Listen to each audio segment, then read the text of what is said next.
Mecha Break came out recently, which is a 6v6 objective-based, class-based shooter with an additional 3v3 mode as well as a cool little extraction mode. And the gimmick with Mecha Break is that it's all mechs. All the classes are different kinds of mechs, different styles of mechs with different play styles, and it's actually, honestly, a ton of fun.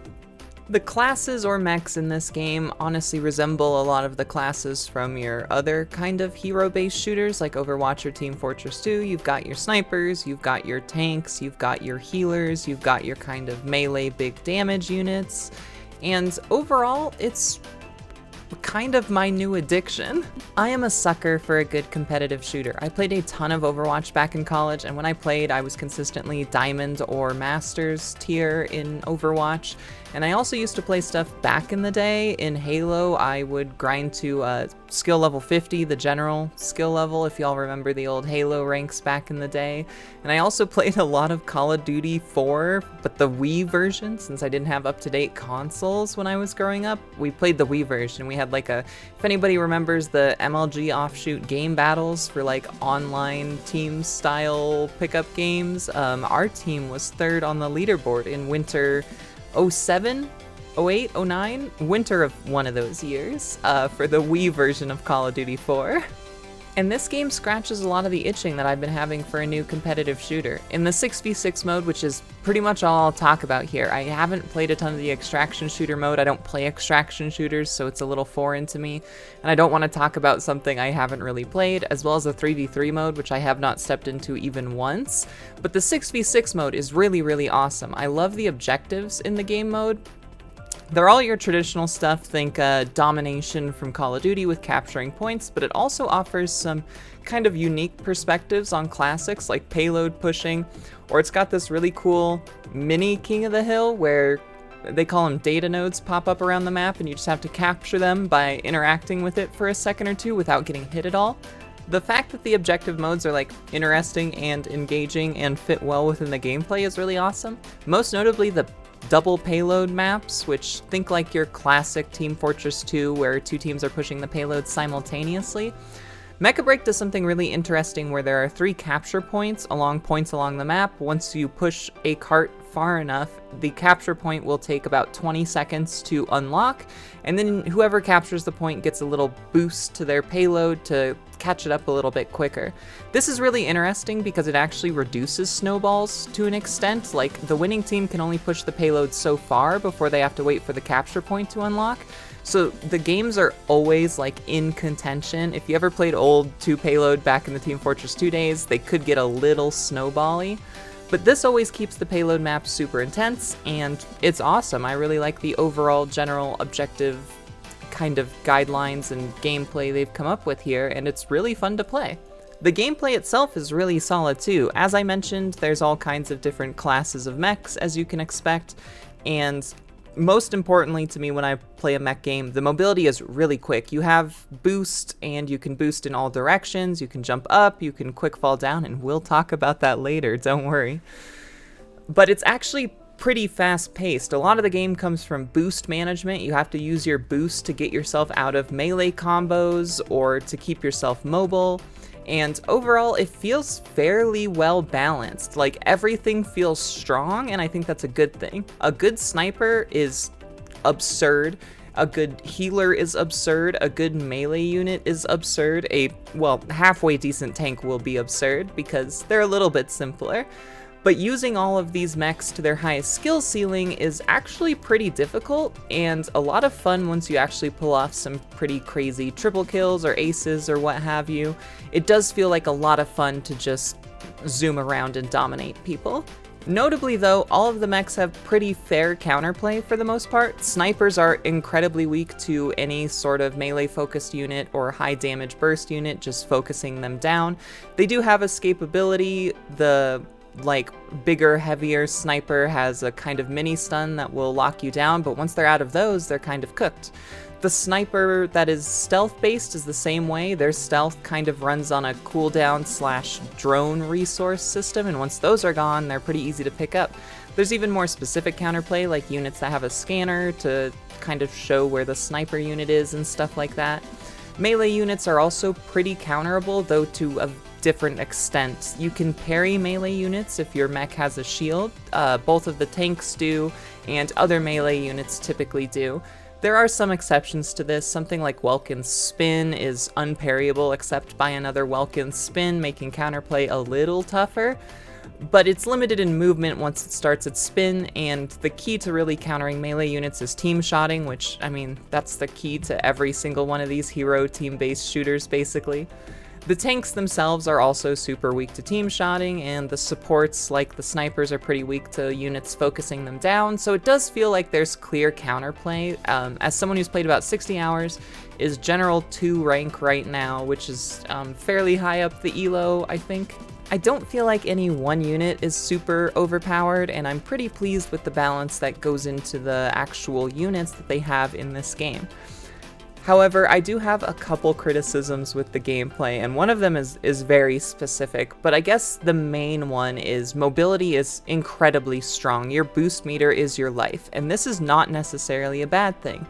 I am a fighting game player, and one of my favorite fighting games of all time is Gundam Extreme vs. Maxi Boost On, and that is the same thing. Boost management is basically your actual health bar in a way. And it's the same thing here, but something Gundam Extreme Vs. did is very applicable, I think, to Mecha Break. So Gundam Extreme Vs. is a super long-standing franchise of arena fighter based around the Gundam IP, and in an attempt to bring this IP to the West, they created something called Gundam Versus, which is a sequel with like a renaming structure that, like a soft reboot naming structure almost. In any case, they added something that wasn't great for a lot of old school Extreme Versus players, which was the boost dive.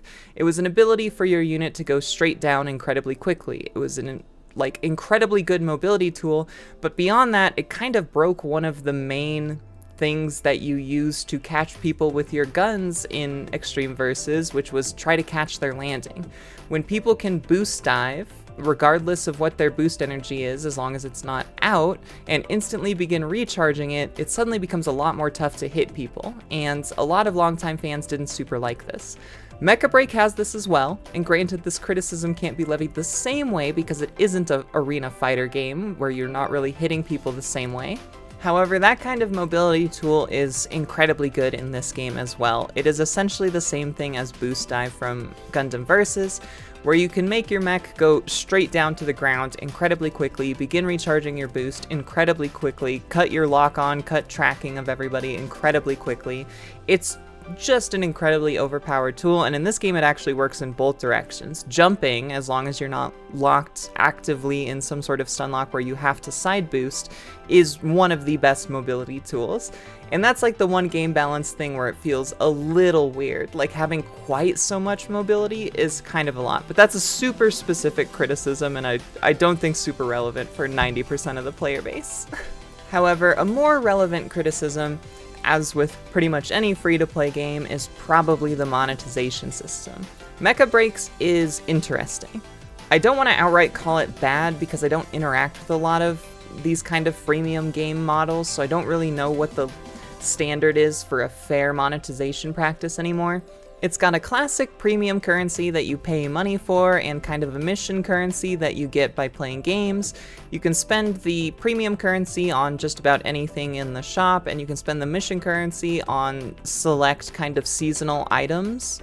This is where it gets significantly more complicated though. There are like 8 tabs of different shop menus you can go through.